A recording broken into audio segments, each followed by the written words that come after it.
কিন্তু ফার্স্ট সেমিস্টারেও কিছু sports personality সম্পর্কে আমরা পড়েছি, বাংলাতে পড়েছি। তাই না?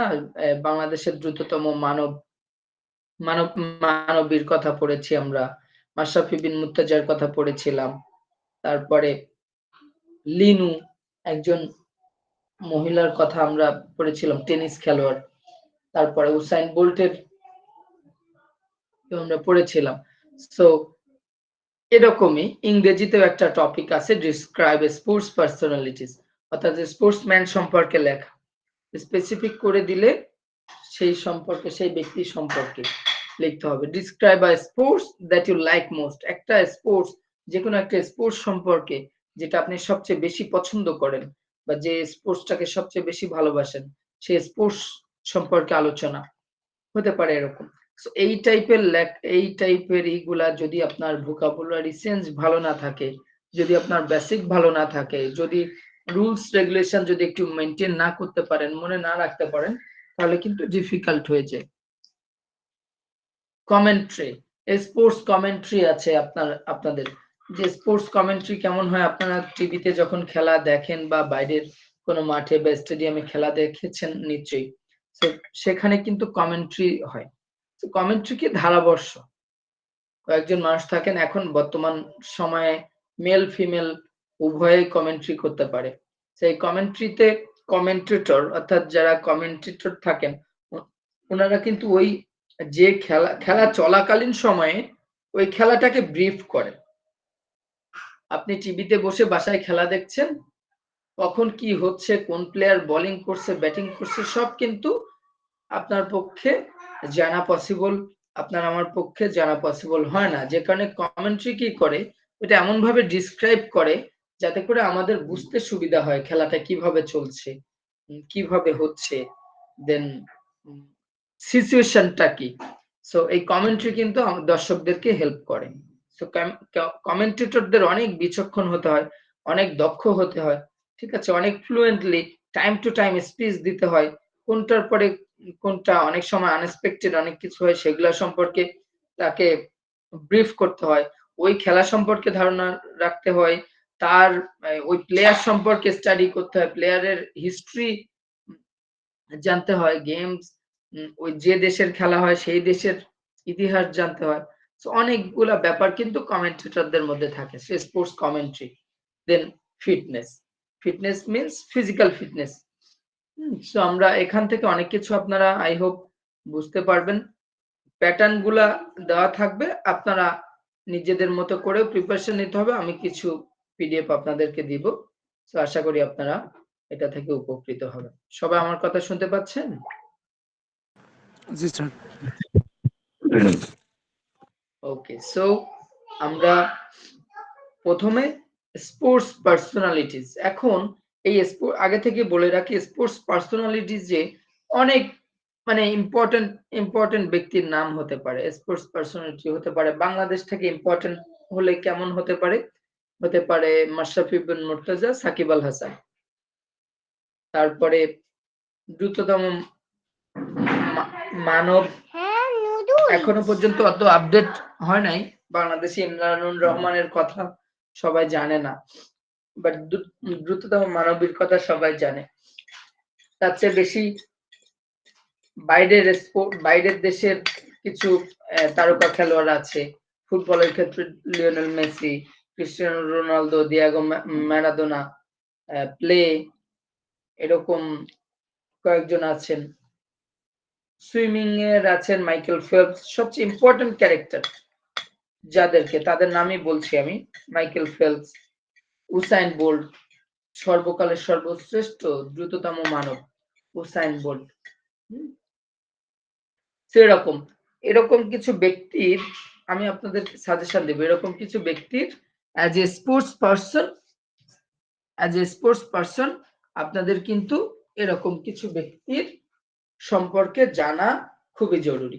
তাহলে যেটা হবে, আপনি যদি নাই জানেন একটা স্পোর্টস পার্সোনালিটি, আপনি লিখবেন উসাইন বোল্ট সম্পর্কে, পরীক্ষা আসলে উসাইন বোল্ট সম্পর্কে আলোচনা করতে বলছে বা লিখতে বলছে, ধরেন 10টা সেন্টেন্সে, উইথিন 10 সেন্টেন্স। এখন আপনি যদি বোল্টের সম্পর্কে না জানেন, তাহলে কিন্তু আপনার লেখা পসিবল হবে না, কঠিন হয়ে যাবে, ভুলভাল লিখবেন। সো বোল্ট কোন দেশের খেলোয়াড়, সে কি খেলে, আপনি যদি না জানেন তাহলে কিন্তু ভালো লিখতে পারবেন না। এজন্য আমি কিছু সাজেশন দিয়ে দিব পরবর্তীতে, যেই সব পার্সোনালিটি সম্পর্কে আপনাদের জানা উচিত। সো আমি এখানে ফর এক্সাম্পল আমি ২ টা পার্সোনালিটি দিয়েছি, দুইজন ব্যক্তির।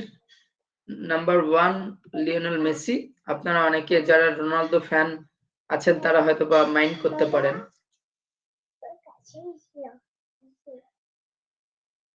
ঠিক আছে? সো মাইন্ড করার কিছু নাই। এখানে লিওনেল মেসি দিয়েছি। সো আমরা একটু দেখি। এখানে জাস্ট আপনারা এখান থেকে হিন্টস হাইলাইটটা নিবেন। এখানে যতটুকু ভালো লাগে ততটুকু নিবেন। এখান থেকে যদি মনে হয় যে আরো শর্ট করে বা আরো ভালো কিছু আপনারা কোথাও থেকে পান, সেটাও আপনারা নিতে পারেন। বা আপডেট কোনো ইনফরমেশন পেলে সেটাও নিতে পারেন। আমরা একটু দেখি লিওনেল মেসির সম্পর্কে। ঠিক আছে? Lionel Andres Messi, born 24th June 1987 in Rosario, Argentina. আর্জেন্টিনার রোজারিওতে লিওনেল মেসি জন্মগ্রহণ করেন। কত সালে? 1987 সালের 24শে জুন। Messi relocated to Spain to join Barcelona at age 13. Messi স্পেনে শিফট হয়েছিল, স্পেনে গিয়েছিল কত সালে? তার এখানে সালটা করা নাই। মেসি যখন তার বয়স 13 বছর তখন সে বার্সেলোনা জয়েন করার জন্য সে স্পেনে গিয়েছিল and made his 2000 সাল হবে। competitive debut at age 17. G, G. Sir ওটা 2000 সাল 2000 হবে। সালে হবে স্যার, 2000 সালে। ওকে, ওকে। সো খেয়াল করেন and made his competitive debut at age 17. যখন তার বয়স 17 বছর ছিল তখন তার মানে ডেবু হয়েছিল কি ফুটবলের কম্পিটিটিভ স্পোর্টস হিসাবে, কম্পিটিটিভ স্পোর্টসে কম্পিটিশনে নাম ছিল যখন, তখন তার এজ ছিল 17 in October 2024. He established himself, সে নিজেকে প্রতিষ্ঠিত করেছেন কি হিসাবে? as an integral player, অবিচ্ছেদ্য। Integral means অবিচ্ছেদ্য player for the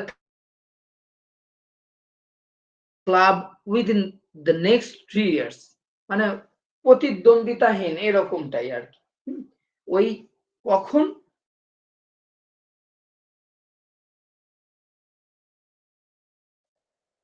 তার ওই যে 2004 সালের পরে 2007 বছরের মধ্যে সে নিজেকে তার অবস্থানটা অনেক উঁচুতে নিয়ে গিয়েছে। ঠিক আছে? He is also known as Leo Messi, say Leo Messi নামেও পরিচিত। ওকে। Lionel Messi is an Argentine professional footballer. Argentine professional footballer who plays as a forward for and captains both Major League Soccer club Inter Miami and the Argentina national team. সে তার position কি? সে forward খেলেন, মূলত attacking মিডফিল্ডারে খেলেন। Captain, Messi একজন team captain, দলনেতা Argentina football টিমের এবং major league soccer club যেটা ইন্টার মিয়ামি, আমেরিকান ক্লাব যেটা David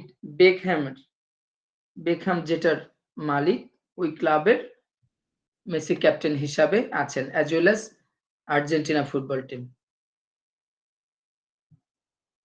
Widely regarded as one of the greatest players of all time. সর্বকালের তাকে কি বলা হয়? সর্বকালের সেরা প্লেয়ার হিসাবেই ধরা হয়। সর্বকালের সেরা প্লেয়ার যাদেরকে বলা হয় তার মধ্যে লিওনেল মেসি অন্যতম। Messi set numerous records, Messi অসংখ্য রেকর্ড গড়েছেন for individual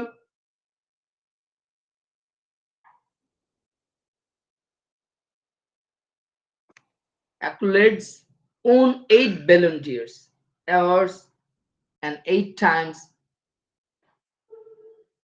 times being named the world's best player by FIFA. Messi কি করেছেন?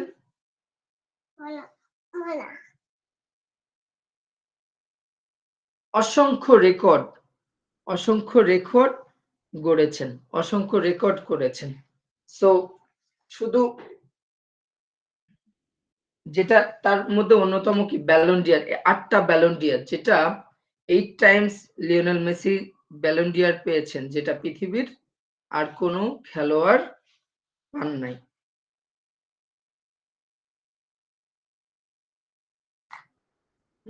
তার যে সুনাম, এই সুনাম হচ্ছে অন্য পৃথিবীর অন্য প্লেয়ারদের চেয়ে সে ভিন্ন শুধু একটা কারণে, যে তার মতো এই যে 8টা ব্যালন ডিয়ার আর পৃথিবীতে আর কোনো খেলোয়াড় পান নাই। এবং 8 times being named the world's best player by FIFA, ফিফার স্বীকৃত 8 বার বর্ষসেরা খেলোয়াড়। He is the most decorated player in the history of professional football, having won 45 team trophies, including 12 league titles, 4 UEFA Champions League, 2 Copa Americas, and on FIFA World Cup. Messi, most decorated player. Decorated means কি? খুবই, আমরা যে decoration বলি না, decoration থেকে decorated. Sir পরিপূর্ণ হবে, এইখানে পরিপূর্ণ হবে। মেসি হচ্ছে মোস্ট ডেকোরেটেড প্লেয়ার, খুবই মানে সুসজ্জিত, পরিপূর্ণ, খুবই সুসজ্জিত একজন খেলোয়াড় in the history of professional football, professional ফুটবলের ইতিহাসে, যিনি কি করেছেন 45টা টিম ট্রফি অর্জন করেছেন, ইনক্লুডিং 12 লিগ টাইটেলস, 12টা লিগ টাইটেলস, 4টা উয়েফা চ্যাম্পিয়ন্স লিগ, 2টা কোপা আমেরিকা, 1টা FIFA World Cup. Messi has scored over 850 careers goal for club and country. Messi 850টারও বেশি গোল করেছেন ক্লাবের জন্য এবং নিজের দেশের জন্য। ক্লাব এবং নিজের দেশ দুটা মিলে 850-এর বেশি স্কোর করেছেন। আমাকে একজন মেসেজ দিচ্ছেন, স্যার জয়েন করতে পারছি না। আপনাদের কি জয়েন করতে অসুবিধা হয়? কারোর অসুবিধা, মানে জয়েন করতে কোনো অসুবিধা হয় কিনা? স্যার নেট সমস্যা থাকলে জয়েন করতে অসুবিধা হয়। গুগল মিটের অরিজিনাল যেটা থাকে ওইটাকে বাদ দিয়ে নতুন করে ইনস্টল করতে হচ্ছে, তাছাড়া জয়েন করতে। ওকে, তো এটা জাস্ট আমি এক্সাম্পল হিসাবে লিওনেল মেসির একটা দিয়েছি। আপনারা মেসি সহ রোনালদো, মারাদোনা, প্লে, এরকম কিছু কিছু পার্সোনালিটিজ আমি দিয়ে দিব, যাদের আপনারা একটু স্টাডি করবেন। উসাইন বোল্ট আরেকটা দিয়েছি, Usain Bolt. Usain Bolt is a retired Jamaican sprinter. কোন দেশের? জ্যামাইকান। উনি জ্যামাইকার স্প্রিন্টার। সো স্প্রিন্টার মানে কি? স্যার দৌড়বিদ। স্যার দৌড়বিদ। এক্স্যাক্টলি, দৌড়বিদ, দ্রুততম মানব, খুব দ্রুততার সাথে দৌড় শেষ করেন। দ্রুততম দৌড়গুলা যেটা হয় না, 100 মিটার, 200 মিটার, 400 মিটার, এগুলাকে স্প্রিন্ট বলে। So Jamaican sprinter, widely regarded as one of the greatest sprinter of all time, সর্বকালের সেরা দৌড়বিদ হিসাবে স্বীকৃত। He holds world records in the 100 meters, 9.58 seconds. তার তিনি কি ওয়ার্ল্ড রেকর্ড করেছেন 100 মিটারে, তার বিশ্ব record 9.58 seconds, and 200 meters 19.19 seconds. 200 মিটারে তার রেকর্ড কত? 19.19 সেকেন্ডে তিনি 200 মিটার রান করেছেন স্প্রিন্ট। both set in 2009 সালে এই দুইটা রেকর্ড তিনি করেছেন। উনি নিজের রেকর্ড নিজেই ভেঙেছেন। সো খেয়াল করেন, bolt incredible speed, charismatic personality and multiple Olympic gold medals have made him a global sports icon. তার যে incredible স্পিড, বোল্টের মতো স্পিডের মানুষ পৃথিবীতে খুব কম আছে।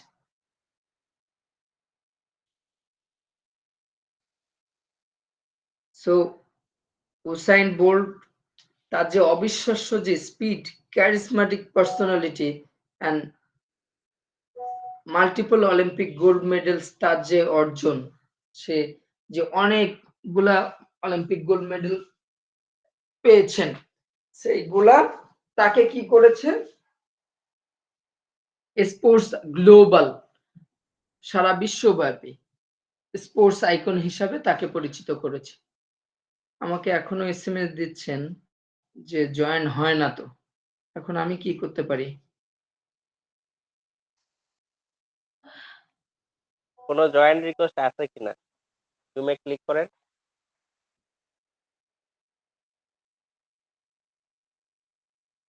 আমি তো হোস্ট না, এজন্য আমার কাছে আসবে না। ও আচ্ছা আচ্ছা, যিনি হোস্ট তার কাছে যাবে। ওবায়দুল ভাই, আপনি কি আছেন এখানে?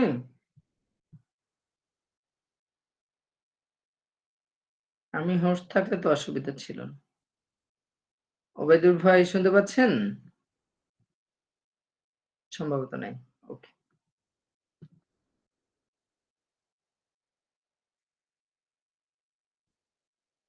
ওকে, এবার খেয়াল করেন, is known for his signature lightning bolt pose and has significantly influenced the world of athletics. তার যে উসাইন বোল্টের যে গুরুত্ব, তার যে সিগনেচার, এটা সারা বিশ্ব পরিচিত। উসাইন বোল্টের পোজ কি আপনারা দেখেছেন কখনো? জি স্যার, একটা হাত বুকের কাছে রেখে আরেকটা হাতে উপরে করে দেন।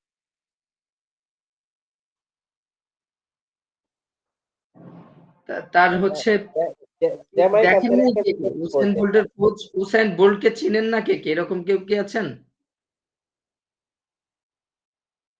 উসাইন বোল্টকে চিনেন না এমন কেউ কি আছেন?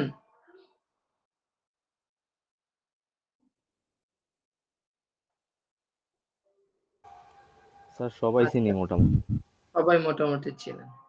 সো উসাইন বোল্ট, তার যে সে যে অবদান অ্যাথলেটিক্স ওয়ার্ল্ড, সারা বিশ্বের অ্যাথলেটিক্সে তার যে প্রভাব, তার যে অবদান, এটা সারা বিশ্ব অ্যাথলেটিক্সকে গৌরবান্বিত করে।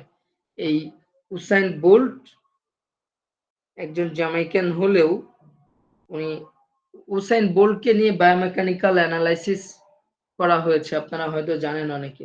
সেই বায়োমেকানিক্যাল অ্যানালাইসিস করে বোল্টের যে স্টেপ, বোল্টের যে মানে এটা গবেষণা করে এমন ভাবে পাওয়া গিয়েছে যে এরকম প্লেয়ার পৃথিবীতে মানে এটা গড গিফটেড টাইপের। এখন আপনারা লিওনেল মেসির ফ্রি কিক নিয়ে অ্যানালাইসিস দেখেছেন কিনা জানি না। সে তার পায়ের পজিশন কেমন থাকে, তার বলের ফুট পজিশন কেমন থাকে, বলের কোন জায়গাতে কিক করলে কোথায় যায়। ইভেন গবেষণায়ও যেটা বলে যে এটা এখানে যাওয়ার কথা, এমন জায়গায়ও যেখানে যাওয়ার কথা সেখানে যায় নাই, এরকমও হয়েছে। যে অবিশ্বাস্য আসলে। কিছু কিছু প্লেয়ার পৃথিবীতে আসেন, কিছু কিছু মানুষ পৃথিবীতে আসেন যারা গড গিফটেড, তাদের ট্যালেন্ট বিজ্ঞানকেও হার মানায়। সো এরকম উসাইন বোল্ট, লিওনেল মেসি, তারা স্যার হচ্ছে রবার্তো কার্লোস। কি? স্যার রবার্তো কার্লোস, ওই যে ফ্রি কিকের। Roberto Carlos. তবে আগের সময়ে তখন যেহেতু প্রযুক্তি কম ছিল, রবার্তো কার্লোসের ফ্রি কিকটা আপনারা দেখেছেন হয়তো, অনেক সুইং করে। তো দেখা যায় যে আগে বল যে এখনকার বলের যে টেকনোলজি ব্যবহার করা হয়, আগেকার বলে কিন্তু এরকম টেকনোলজি ব্যবহার করা হতো না। যার কারণে আগের বলগুলা বাতাসে ভেসে যেত। তো বাতাসে ভাসলে অনেক সময় দেখা যায় যে অনেক বেশি সুইং করত। এখনকার বল বাতাসে ওড়ার সুযোগ কম। পায়ের কাজ ছাড়া বাতাসে বল ঘুরানো আসলে খুব কঠিন। তো আগে এটা নিয়ে রবার্তো কার্লোসের এটা তো অল টাইম ফেমাস, বাট ওটা নিয়েও বিতর্ক আছে, যেহেতু ওই সময়ে বলগুলোও যে এখনকার যেভাবে মেনটেন করে বলগুলা করা হয়, তৈরি করা হয়, ওই সময় ওরকমটা করা হতো না। এখন আমরা একটু দেখি, describe a sports that you like most. যেকোনো একটা স্পোর্টস সম্পর্কে আপনি বর্ণনা করতে পারেন যেটা আপনি সবচেয়ে বেশি পছন্দ করেন। আপনাকে বলা হলো যে আপনি একটা স্পোর্টস সম্পর্কে কিছু সেন্টেন্স লিখেন, একটা প্যারাগ্রাফ লিখেন। তাইলে আপনি কি করবেন? যে স্পোর্টসটা আপনার সবচেয়ে ভালো লাগে সেটাই তো লিখবেন, তাই না? যেটা সম্পর্কে আপনি ভালো জানেন সেটাই লিখবেন। সো ধরেন ফুটবল, এখানে আমি এক্সাম্পল হিসেবে ফুটবলটা দিয়েছি, কিছু পয়েন্ট আকারেও দিয়েছি, বাট আপনার পয়েন্ট আকারে না দিলেও কোনো অসুবিধা নেই।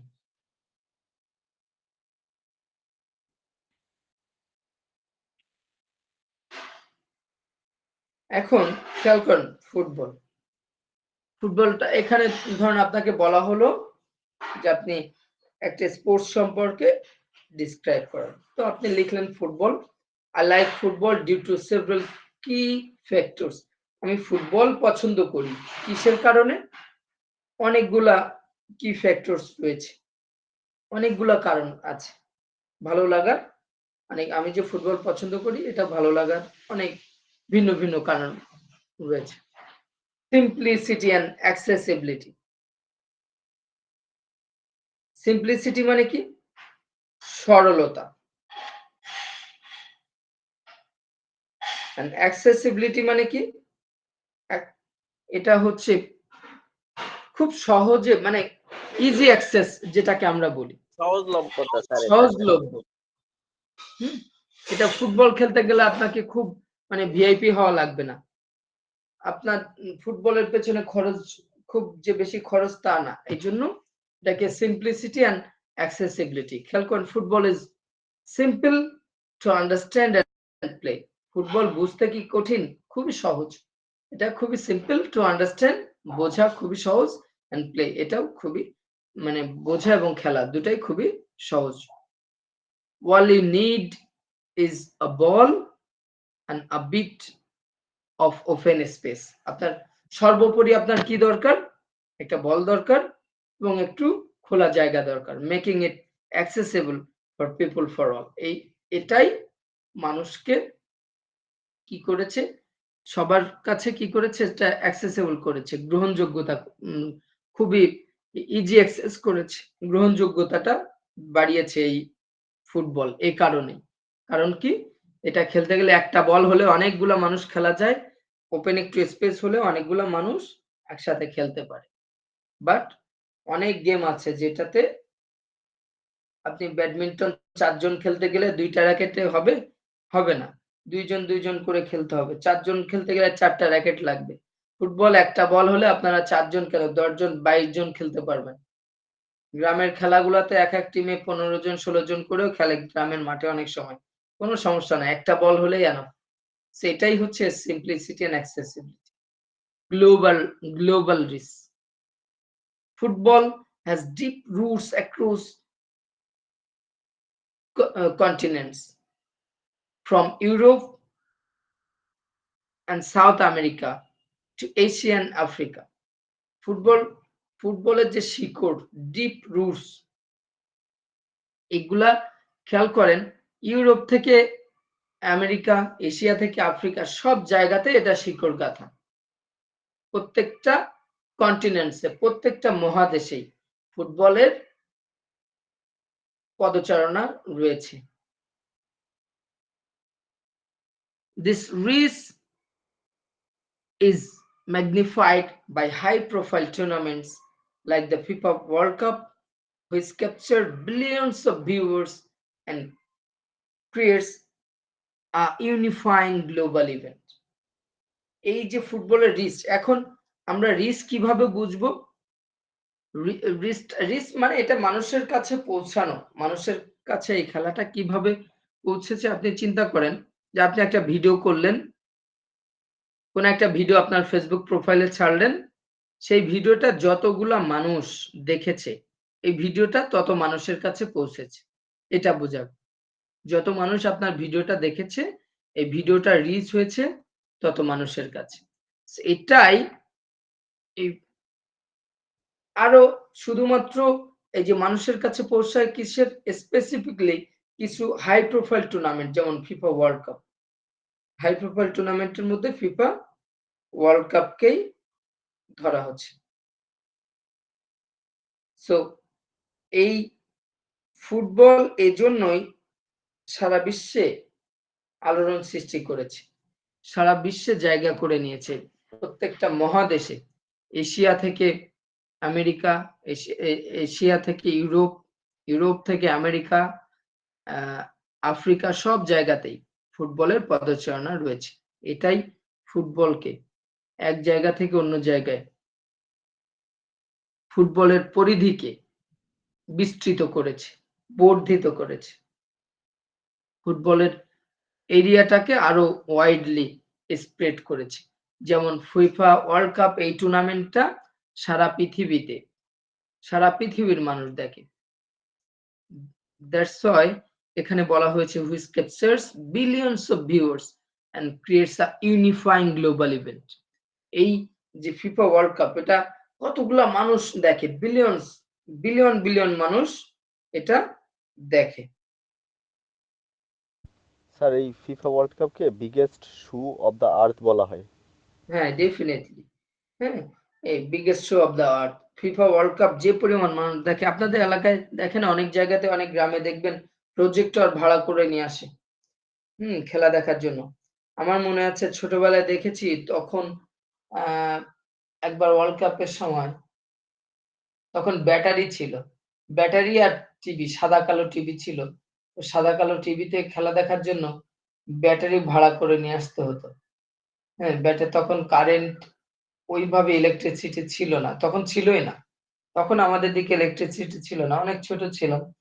তো ওই ব্যাটারি ভাড়া করে নিয়ে আসতে হতো, আবার ওখান থেকে মানে খেলা দেখার ব্যবস্থা করতে হতো, ব্যাটারি, অল্টারনেটিভ ব্যাটারি। জি বলেন।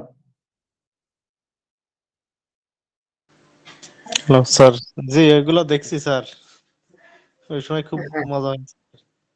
হ্যাঁ, ওই সময়টা খুব, আর এখন ঘরে বসে আরামসে খেলা দেখতে পাচ্ছেন ইচ্ছা মতো।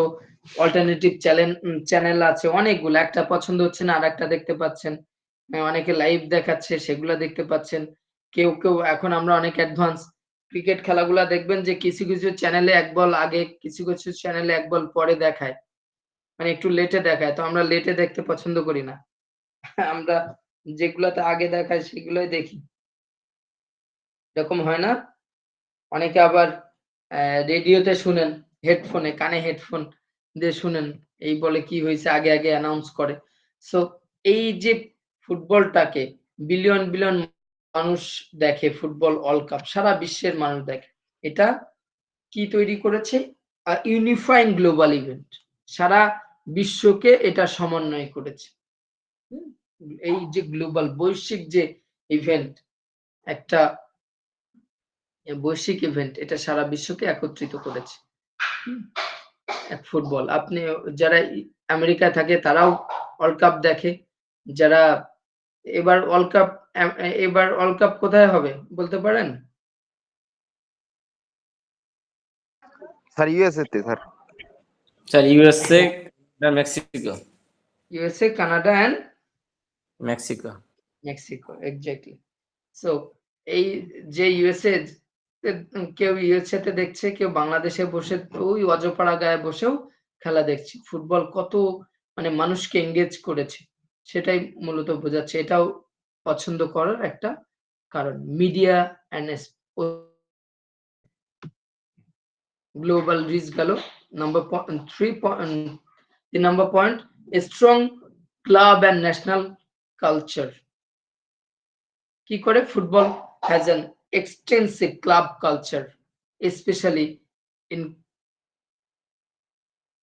countries with prominent leagues like the English Premier League, La Liga and Series A. এই যে বিভিন্ন দেশে এক্সটেন্সিভ ক্লাব কালচার আছে।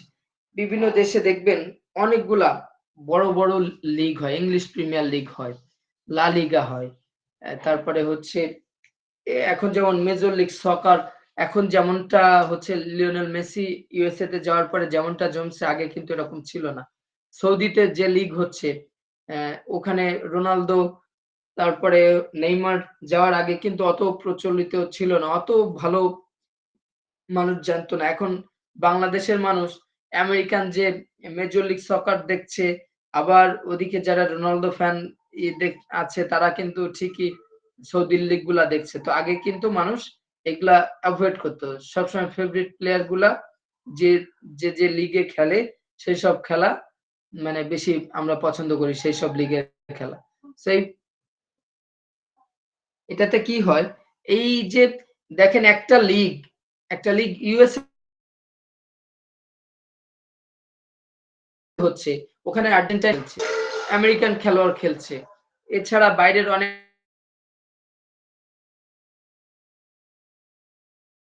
দেশ চীনের প্লেয়ার খেলছে, ইন্ডিয়ার প্লেয়ার যদি কেউ সুযোগ থাকে, বা এরকম বিভিন্ন দেশ থেকে আফ্রিকান অনেক প্লেয়ার খেলছে।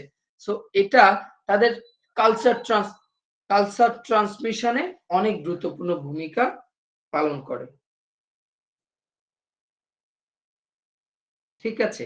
সো এজন্যই বলা হয়েছে football has an extensive club culture, specially in countries with prominent league. যেসব কান্ট্রি গুলাতে প্রমিনেন্ট লিগ গুলা হয়, ইংলিশ প্রিমিয়ার লিগের মতো লিগ হয়, যেসব কান্ট্রিতে লা লিগা হয়, সিরিজ এ হয়, মেজর লিগ সকার বলতে পারেন।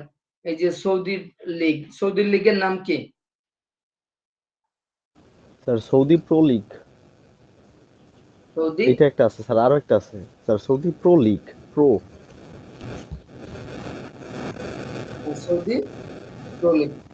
তো এটার ব্যাপক একটা ক্লাব কালচার এই ফুটবলের মধ্যে রয়েছে। Media and sponsorship, football has some of the highest broadcasting and sponsorship deals in the world. Football সারা বিশ্বে, ফুটবলটাকে যেভাবে স্পন্সর করে মানুষ, সারা বিশ্বে পৃথিবীর সবচেয়ে জনপ্রিয় খেলা কিন্তু ফুটবল।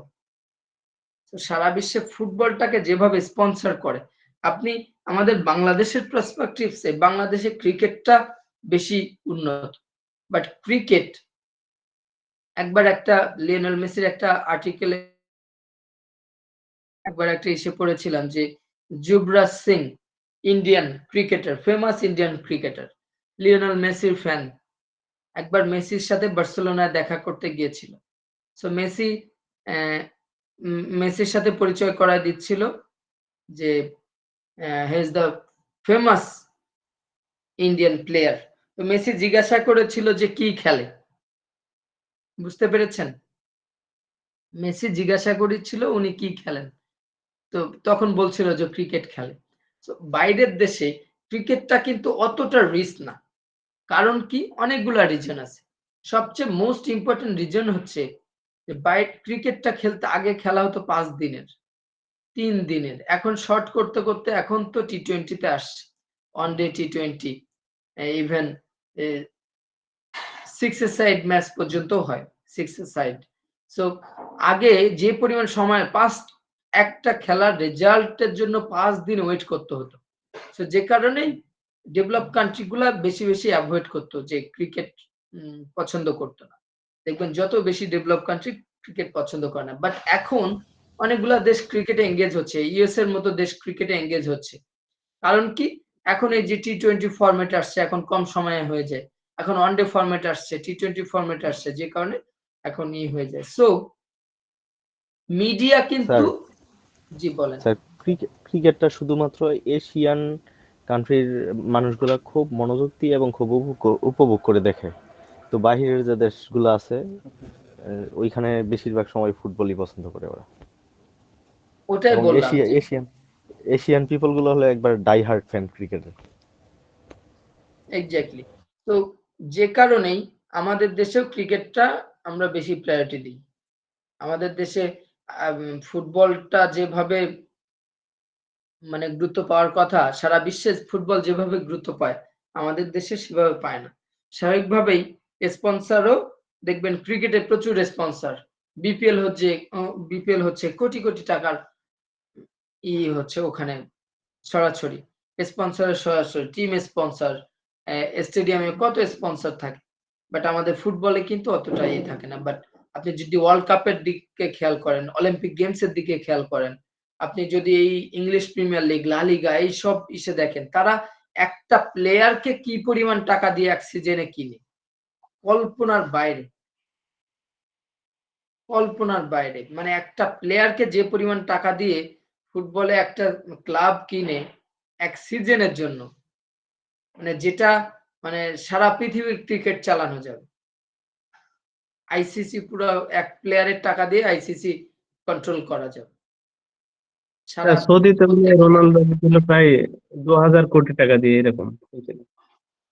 তাহলে বুঝেন একটা প্লেয়ারের কি পরিমাণ টাকা একজন প্লেয়ারের পেছনে করে। মেসির আবার পায়ের জন্য বীমা করা। আপনার বীমা তো বুঝেন। পায়ের জন্য বীমা করা, যে তার পায়ের যদি কোনো ক্ষয়ক্ষতি হয় সেটাও ক্লাবকে বহন করতে হয়। কত মানে তার পায়ের কোনো সমস্যা হলে ক্লাব জরিমানা দিবে। বুঝতে পেরেছেন? তো ফুটবল কিন্তু খুবই রিনাউন্ড অন্য সব গেমের চেয়ে। তো যে কারণে আমাদের দেশে মিডিয়া স্পন্সরশিপ আমরা ভালো পাই না, বাট বাইরে ইভেন ইন্ডিয়াতেও দেখবেন ফুটবল কিন্তু যথেষ্ট জনপ্রিয়। হিরো ইন্ডিয়ান সুপার লিগ, পৃথিবীর বিভিন্ন দেশ থেকে প্লেয়াররা এসে খেলছে। বাংলাদেশে যে প্রিমিয়ার লিগ হয়, হাতে গোনা একটা দুটা ক্লাব টাকা দেয়। বসুন্ধরা কিংস একটু বেশি বেশি টাকা দেয়, তাছাড়া অন্য কোনো ক্লাবগুলো ওরকম টাকা দিতে পারে না। জুয়ার আসর বাংলাদেশে। তো যেহেতু ক্লাব ভালো দাম দিয়ে প্লেয়ার কিনলে ক্লাবের ইনকাম কোথায়? ক্লাব তো ইনকাম করতে পারে না, কারণ স্পন্সর থেকে টাকা পায় না, তারা মিডিয়া থেকে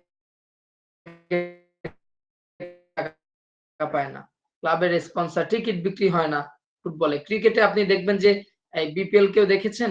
বিপিএল খেলা দেখতে গেলে দেখবেন যে টিকিট 200 টাকার টিকিট আপনাকে 1000 টাকা দিয়ে কিনতে হবে ব্ল্যাকে। টিকিটই পাওয়া যায় না। এর জন্যই বলছি লিজেন্ডস এন্ড আইকনিক প্লেয়ার। ক্রিকেটে বেশি আইকনিক বা লিজেন্ড প্লেয়ার নাকি ফুটবলে বেশি? চিন্তা স্যার করে ফুটবলে দেখেন। বেশি। স্যার ফুটবলে ফুটবলে বেশি। ফুটবলে যেসব প্লেয়ার আসে, ফুটবলটাকে আপনি ক্রিকেট স্ট্রেট একটা গেম, বল করছে, কেউ বিভিন্ন শট খেলছে, 6 বাউন্ডারি মারছে, ওভার বাউন্ডারি মারছে। ফুটবলটাকে পুরো স্কিল। ফুটবলটা যেভাবে এনজয় করা যায়, ক্রিকেট কি সেভাবে এনজয় করা যায়?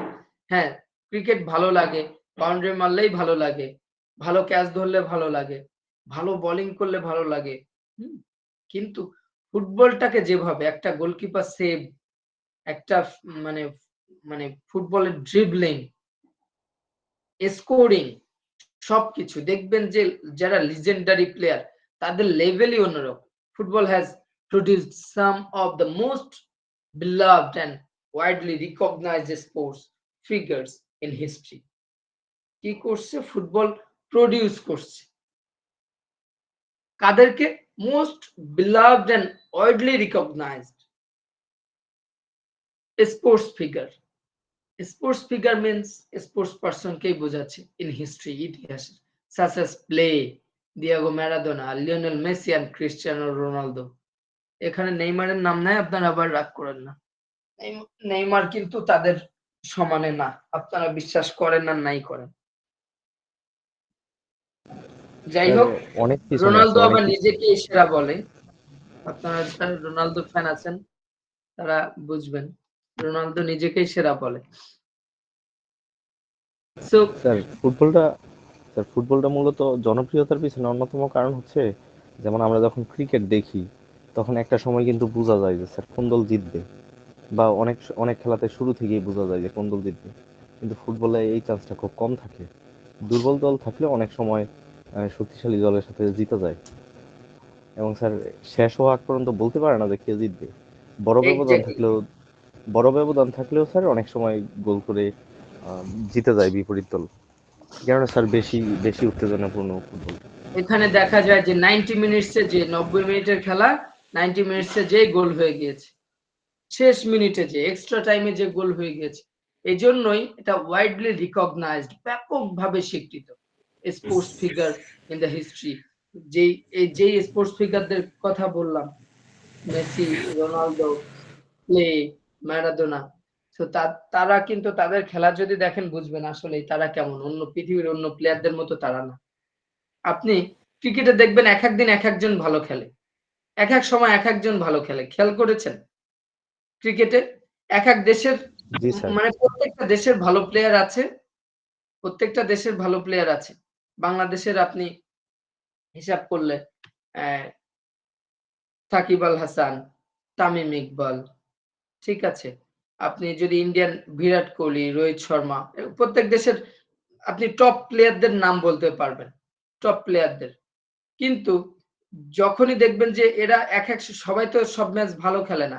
অনেক সময় এক একজন এক একদিন ভালো খেলে। সো এখানে হিউজ প্লেয়ার পারফরম্যান্স চোখে পড়ার মতো, মানে ইতিহাসে জায়গা করে নেওয়ার মতো প্লেয়ার খুবই কম থাকে যারা পুরো হিস্ট্রি যাদেরকে মনে রাখে। সচিন টেন্ডুলকার, ঠিক আছে?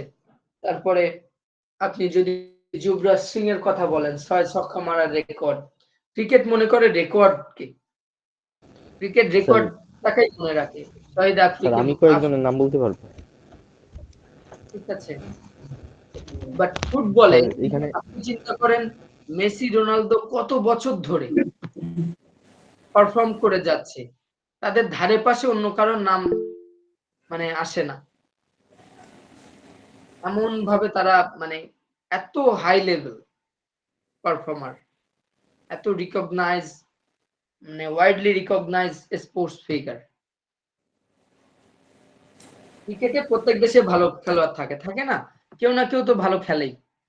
কেউ না কেউ তো ভালো ব্যাটিং করে। একটা দেশে এমন এমন কোন দেশ আছে যেখানে কোনো ভালো প্লেয়ার নাই?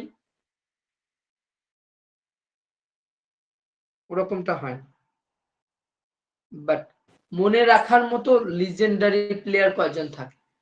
ওয়ার্ল্ড র‍্যাঙ্কিং এ যাদের ভালো তাদেরই মনে রাখে সবাই।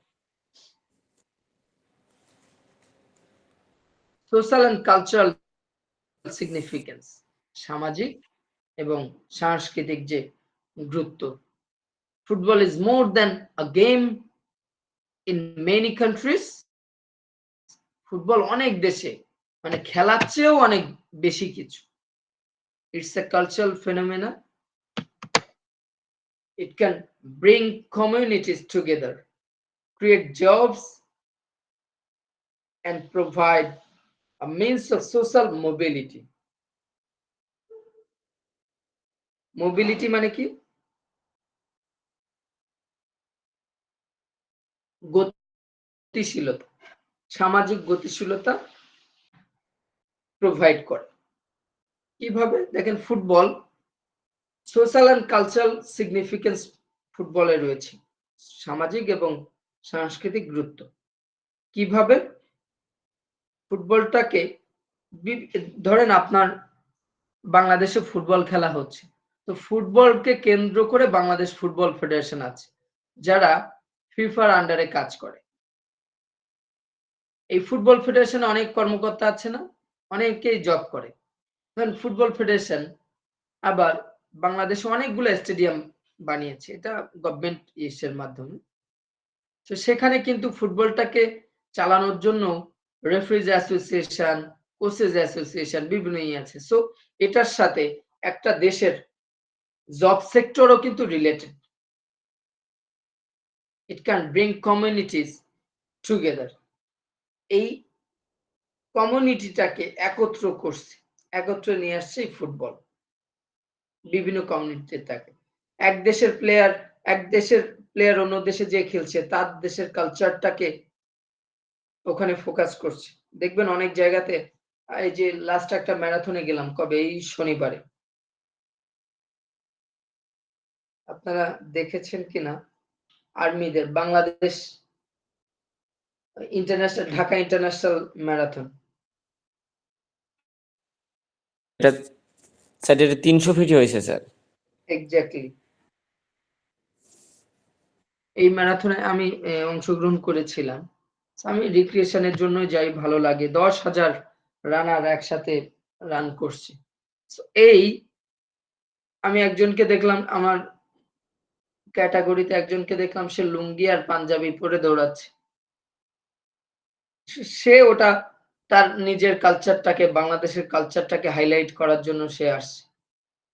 অনেক দেশের প্রায় 10-12টা দেশের রানার ছিল ওখানে। তো এই যে ফুটবল অনেক অনেক দেশে একটা শুধুমাত্র আমরা বা অনেক দেশে আমরা চিন্তা করি এটা একটা শুধু খেলা, কিন্তু অনেক দেশে এটা খেলার চেয়েও অনেক কিছু।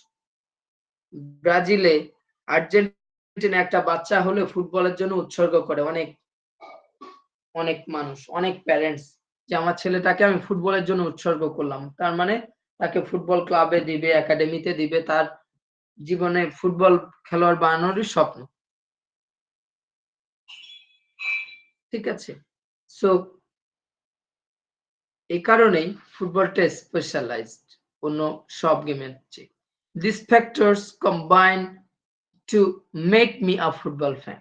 এই বিষয়গুলো একত্রে, এই বিষয়গুলো আমাকে কি করেছে, এই বিষয়গুলো আমাকে ফুটবল ফ্যান বানিয়েছে, আমাকে ফুটবল ফ্যান করেছে। তাহলে কেন আমি ফুটবল পছন্দ করি, এটা এখানে পয়েন্ট টু পয়েন্ট কিন্তু লেখা আছে, অনেকগুলা পয়েন্ট। আপনারা চাইলে আমি বলেছি পয়েন্ট অ্যাভয়েড করতে পারেন, কিছু কিছু লাইন আপনারা লিখে দিবেন, তাইলেই হবে। ফুটবল হতে পারে, যে ক্রিকেট পছন্দ করেন ক্রিকেট হতে পারে, বাস্কেটবল, হ্যান্ডবল, ব্যাডমিন্টন, যার যেটা পছন্দ সেরকম ভাবে। একটু দেখেন definition of sports commentary. Sports commentary সংজ্ঞাটা কি? Sports commentary is live or recorded verbal narration and analysis provided by a commentator during a sports event. Sports commentary কি? এটা লাইভ অথবা রেকর্ডেড, লাইভ হতে পারে অথবা কি হতে পারে, রেকর্ডেড হতে পারে। ভার্বাল স্পিচ, ভার্বাল স্পিচ কি? মৌখিক স্পিচ বলতে পারেন, ন্যারেটিভ, ন্যারেশন, আলোচনা। হ্যাঁ, মৌখিকভাবে কি করে আমরা যখন কমেন্ট্রি শুনি, অনেক কমেন্ট্রি দেখবেন রেকর্ডেড। ইন্ডিয়াতে হিরো ইন্ডিয়ান সুপার লিগ হচ্ছে, হিন্দিতে একটা চ্যানেলে দেখবেন হিন্দিতে ধারাভাষ্য দিচ্ছে, অন্য চ্যানেলে দেখবেন বাংলা ধারাভাষ্য দিচ্ছে। তাহলে সবাই কি ওই স্টেডিয়ামে ছিল? না, অনেকে স্টুডিও থেকে রেকর্ডেড দেয়। কিছু লাইভ যেটা স্টেডিয়ামেই চলে, বাট স্টেডিয়ামে আমরা শুনি না, কিন্তু টিভিতে যারা আমরা থাকি তারা শুনতে পাই। ঠিক আছে, সো এটা লাইভও হতে পারে, রেকর্ডেড হতে পারে।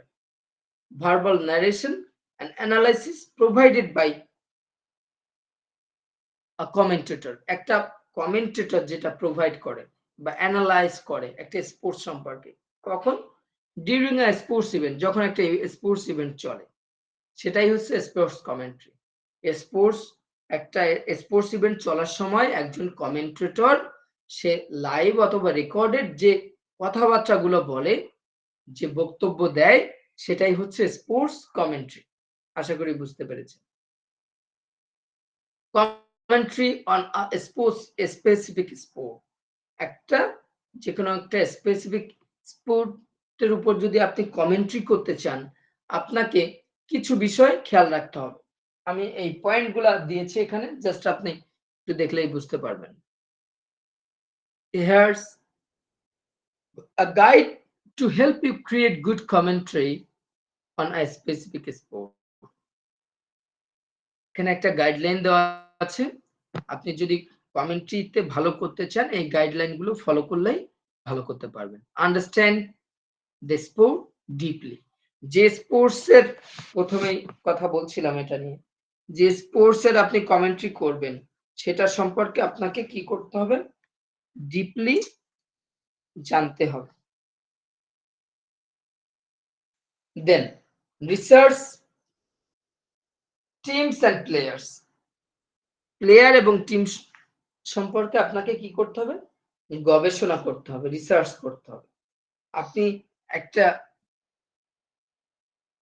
দুইটা টিমের খেলা কমেন্ট্রি করতে যাচ্ছেন, ওই টিমের প্লেয়ারদের সম্পর্কে যদি আপনার ধারণা না থাকে, কে কোন পজিশনে খেলে, কে কোন লিগে খেলে, ঠিক আছে, কে কোন দেশে হয়ে কেমন কি করেছে, তার ক্যারিয়ার কেমন, এগুলা সম্পর্কে যদি ধারণা না থাকে, তাহলে এটা আপনার জন্য কমেন্ট্রি করা ভেরি ডিফিকাল্ট হয়ে যাবে, হবেই না।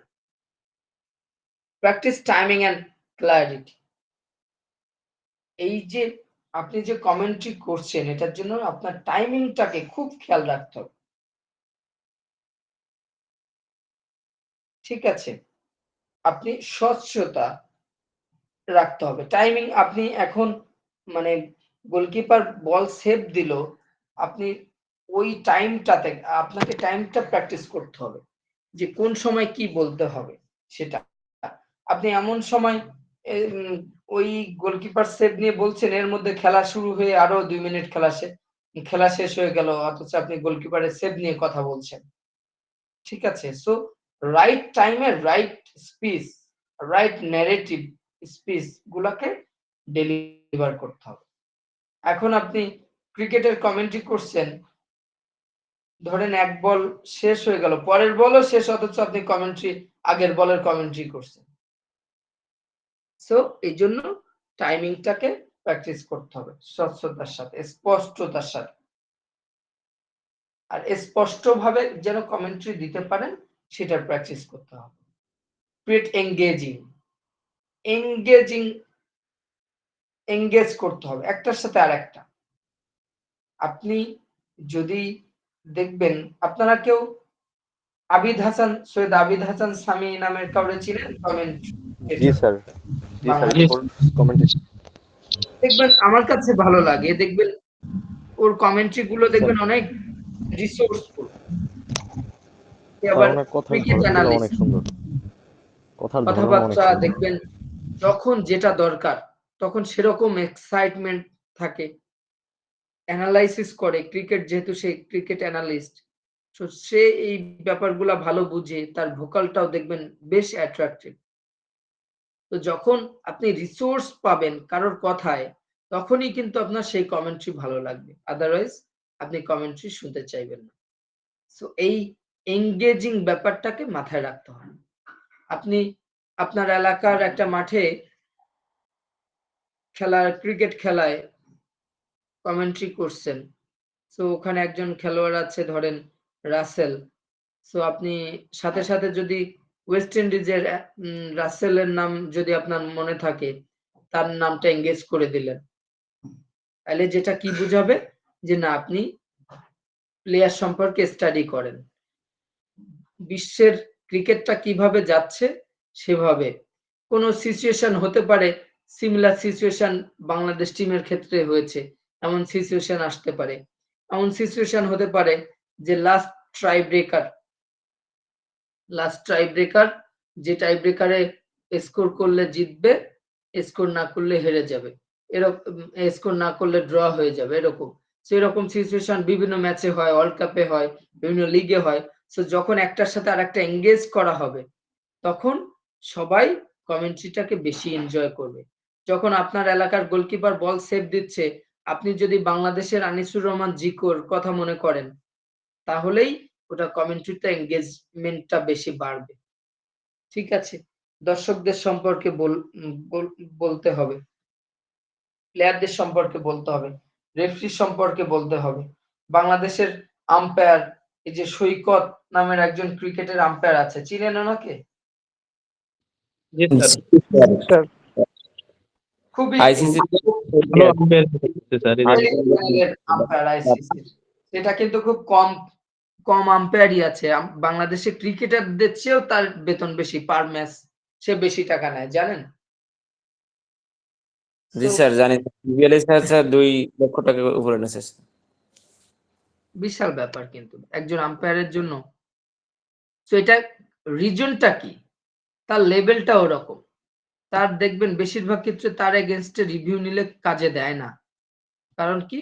তার স্বচ্ছতার জায়গাটা, এই ক্লারিটির জায়গাটা তার হেভি। খুব বিচক্ষণতার সাথে সে জাজ করতে পারে। সো এটা কিন্তু খুব ইম্পোর্টেন্ট সবার জন্য। আপনি একটা জায়গাতে দেখবেন যে একটা অফিসে অনেকের প্রিয়, বেশিরভাগ মানুষের প্রিয় কিছু থাকে না, কলিগ থাকে যে যারা সবার কাছেই খুব প্রিয়। আবার কিছু দেখবেন যারা আসছে অফিস করতেছে, অফিস থেকে যাচ্ছে, আসতেছে যাচ্ছে, তাদের খবর কেউ রাখেও না। কিন্তু এই ২-১ জনের কথা মনে রাখে কেন? কারণ তারা special, something different with others. তাদের মধ্যে ডিফারেন্ট কিছু পাবেন। Develop a narrative. কি করতে হবে? আলোচনাটাকে ডেভেলপ কিভাবে করা যায়? উক্তিগুলাকে কিভাবে ডেভেলপ করা যায় সেটা নিয়ে কাজ করতে হবে। এগুলা হচ্ছে ধরেন কোন একটা টপিক আসলো সামনে। টপিক নিয়ে যদি আপনি একটু বর্ণনা না করতে পারেন, সেই টপিক নিয়ে যদি আপনি আলোচনা না করতে পারেন, ১-২ টা সেন্টেন্সে যদি আপনার আলোচনা শেষ হয়ে যায়, তাহলে কিন্তু আলোচনা জমে না। সো কি করতে হয়? এজন্য প্লেয়াররা দেখবেন যারা কমেন্টেটর ওরা অনেকগুলা কাহিনী মনে রাখে। কোথায় কি হয়েছে, কোথায় কেমন, কোন সিচুয়েশনে কোন প্লেয়ার কোন তার উইক জোন কেমন, এই পজিশনে অন্য প্লেয়ার হলে কেমন খেলতো, কোন প্লেয়ার কার ওভারে ভালো হিট করতে পারে না, আবার স্পিন বল পেলে কেমন ভাবে রান বেশি পায়। এই সবগুলাকে একটা প্লেয়ারকে যদি অ্যানালাইসিস করতে পারেন, একটা টিমকে যদি অ্যানালাইসিস করতে পারেন, একটা হয় না উপস্থিত বক্তৃতা। হঠাৎ করে কিছু টার্ম আসে, আনএক্সপেক্টেড কিছু আছে যেগুলার কিন্তু কমেন্টেটরদের প্রিপারেশনের বাইরে থাকে। বাট সেই সব সম্পর্কে ডিসক্রিপটিভ আলোচনা যদি করা যায়, বর্ণনামূলক আলোচনা, তাহলে কিন্তু এটা কমেন্টেটরদের জন্য প্লাস পয়েন্ট থাকে। Be prepared for unexpected moments. জি বলেন। স্যার এই আবিদ হাসান সামি ভাইয়ের একটা ভিডিও দেখলাম, ওইখানে উনি কমেন্টেটর হওয়ার জন্য কিছু নির্দেশনা দিছিল। তার মধ্যে ১ নম্বর ছিল যে স্পোর্টস সম্পর্কে ভোকাবুলারি এনরিচ করতে হবে। হ্যাঁ, ডেফিনিটলি। আপনার যদি ভোকাবুলারি লেভেল ভালো থাকে, তাহলে আপনি ভিন্ন ভিন্ন টার্ম ইউজ করতে পারবেন। আর ভালো না থাকলে তো সেটা পারবেন না। তাই না? বারবার একই লাইন, একই সেন্টেন্স, একই ওয়ার্ড মানুষ কি এখন তো আমরা খুবই আপডেটেড এখনকার যুগে। সো এখন আমরা যত দেখবেন ভিন্ন ভিন্ন কিছু পাবেন, যেটার মধ্যে শিক্ষণীয় কিছু পাবেন, যেটার মধ্যে যত বেশি এনগেজমেন্ট থাকবে সেটাই মানুষ বেশি পছন্দ করবে। Be prepared for unexpected moments. কমেন্টেটরদের অনেক সময় অনাকাঙ্ক্ষিত অনেক কিছু মুভমেন্ট আছে, অনেক মোমেন্ট আছে। সেগুলা সম্পর্কেও আলোচনা করার জন্য প্রস্তুত থাকতে হবে। Get feedback and improve. আপনি যদি ফিডব্যাক নেন যে আমার কমেন্ট্রি কেমন হয়, কেমন ভুল হয়, কিভাবে করলে আরো ইমপ্রুভ করা যায়, কোন দিকগুলা খেয়াল রাখা উচিত, ফিডব্যাক যদি নেন এবং সেটাকে ইমপ্রুভ করার চেষ্টা করেন, তাইলে ভালো কমেন্ট্রেটর হওয়া যাবে। With practice your commentary can become more natural, insightful and engaging for fans. Practice আপনি ধরেন শুধু পড়েই গেলেন, কোনো প্র্যাকটিস করেন না, তাহলে কিন্তু আপনার কমেন্ট্রি ভালো হবে না। কেন? আপনি ভালো কমেন্ট্রি করতে পারবেন না। কমেন্ট্রি করার জন্য প্রচুর কথা বলতে হয়। ক্যামেরার সামনে কথা বলতে হবে, নিজে নিজে কথা বলতে হবে, একা একা কথা বলতে হবে, বন্ধুদের সাথে কথা বলতে হবে, সুযোগ পেলে যেকোনো জায়গায় মাইক্রোফোন ধরে একটু বক্তব্য দিতে হবে। ঠিক আছে? এরকম প্র্যাকটিস করতে পারেন, দেখবেন গ্রামের মাঠ থেকে একসময় স্টেডিয়ামে এসে ভালো ভালো জায়গাতে খুবই দৃষ্টিপূর্ণ জায়গাতে আপনাকে যেতে পারবেন। ভালো জায়গাগুলোতে ভালো ভালো ভোকাবুলারি, ভালো নলেজ যদি থাকে, তাহলে ভালো স্পিচ যদি দিতে পারেন, তাহলে ভালো জায়গাতে জায়গা পাবেন। ভালো কমেন্ট্রি করতে পারবেন। সবচেয়ে বড় ব্যাপার হচ্ছে প্র্যাকটিস। উইথআউট প্র্যাকটিস খুবই ডিফিকাল্ট কমেন্ট্রি করা। ডেফিনেশন অফ ফিজিক্যাল ফিটনেস, আমরা ফিজিক্যাল ফিটনেসের ডেফিনেশনটা জানি, তারপরে একটু দেখাই দিই। Definition of physical fitness. Physical fitness is the state of being physically healthy. কিভাবে? Physically healthy is strong and capable of performing daily activities and tasks with ease. আমাদের যে ডেইলি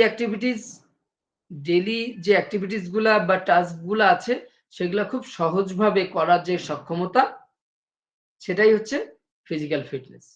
এবং ফিজিক্যালি মানে শরীরটাকে সুস্থ রাখা, সুস্থতার সাথে শক্তির সাথে নিজের ডেইলি অ্যাক্টিভিটিস গুলা এবং কাজগুলা করা খুব সহজভাবে করার যে সক্ষমতা, সেটাই হচ্ছে ফিজিক্যাল ফিটনেস। আর একটা পয়েন্ট আমরা দেখি, physical fitness is a state of health and wellbeing that is achieved through regular physical activity, proper nutrition and adequate rest. Physical fitness is the state of health and well-being, স্বাস্থ্য এবং সুস্বাস্থ্য, স্বাস্থ্য এবং স্বাস্থ্য সুরক্ষা, that is achieved, যেটা কিসের মাধ্যমে অ্যাচিভড হয়, অর্জন করা হয় কিসের মাধ্যমে? Through regular physical activity, regular physical অ্যাক্টিভিটির মাধ্যমে, প্রপার নিউট্রিশন মানে ঠিক মতো সঠিক পুষ্টি খাবার দাবারের কথা বলা হয়েছে, and adequate rest এবং পর্যাপ্ত কি ঘুম বা রেস্ট বিশ্রাম, এটার মাধ্যমে ফিজিক্যাল ফিটনেসটাকে অ্যাচিভ করা যায়। Definition of mental fitness.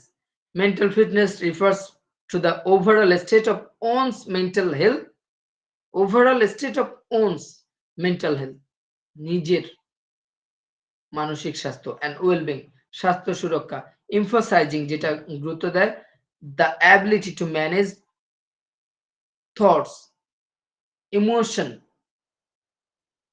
and behaviors effectively. Mental ফিটনেসটা কি? মেন্টাল ফিটনেস বলতে আমরা বুঝি একজন মানুষের state of one's mental health, নিজের মানসিক স্বাস্থ্য এবং স্বাস্থ্য সুরক্ষা, যেটার গুরুত্ব আরোপ করে কিসের উপরে? The ability to manage thoughts, চিন্তার, ইমোশনস আবেগ এবং বিহেভিয়ার্স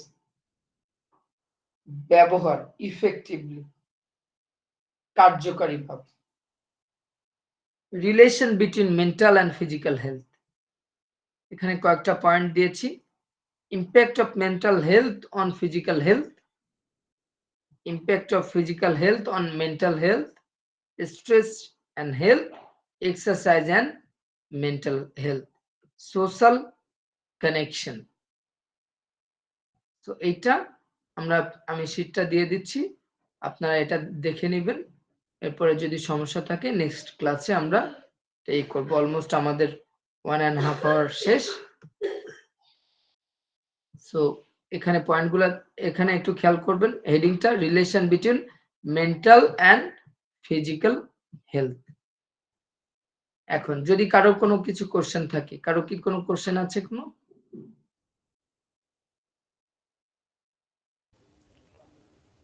স্যার আমাদের অন্যান্য বিষয়গুলো যে আছে ওগুলার পিডিএফ গুলো দিলে স্যার যে অল টুগেদার তাহলে স্যার ভালো হতো। আচ্ছা আমি দিয়ে দেব। আমি একটু যে আর একটু কিছু কাজ করছি তো অনেক লেট হয়েছে। আপনারা দুটো পেয়েছেন তাই না? দুইটা পিডিএফ অল টুগেদার পেয়েছেন আই হোপ। সো আমি দিয়ে দিব আপনাদেরকে।